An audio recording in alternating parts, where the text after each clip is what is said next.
Mike Peters, the iconic voice behind the Welsh rock band The Alarm and a tireless advocate for cancer awareness and fundraising, has passed away at the age of 66.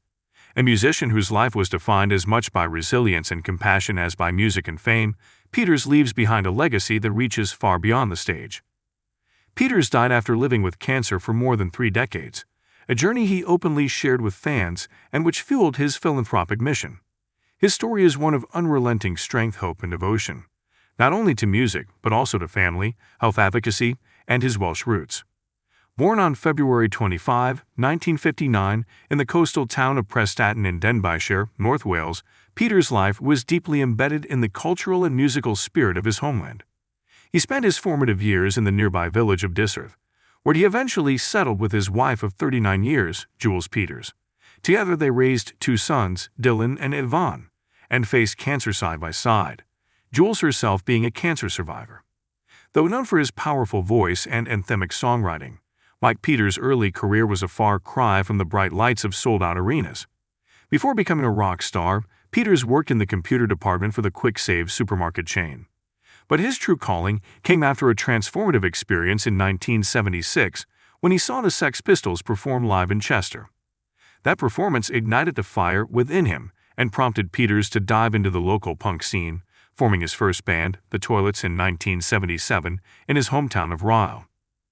From these humble beginnings, Peters' musical journey began to take shape. As The Toilets evolved through various incarnations and band members, most notably adding guitarist Dave Sharp, they would eventually emerge in 1981 as The Alarm. Their debut gig was played in Prestatyn, a full-circle moment that rooted their story firmly in North Wales. The Alarm's music fused the raw energy of punk with the rousing, arena-sized sound of rock anthems. It wasn't long before the band caught the attention of music lovers, both in the UK and across the Atlantic.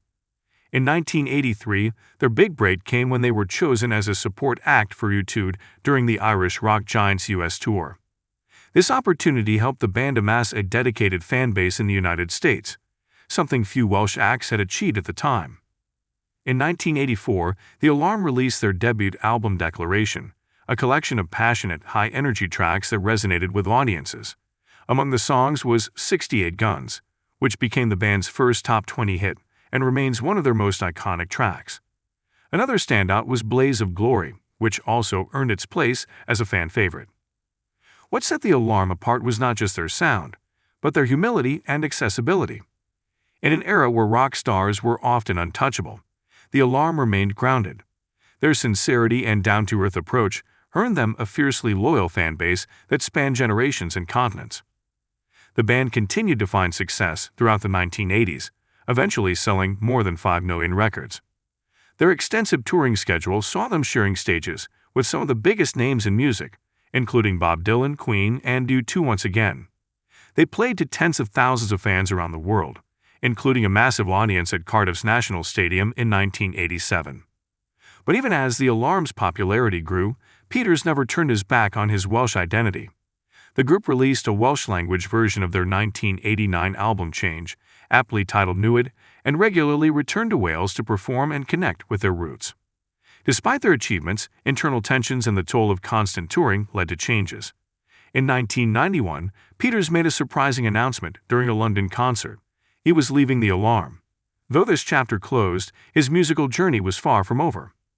Peters continued to create and perform music, forming the Poets of Justice, a project that featured his wife Jules as part of the band.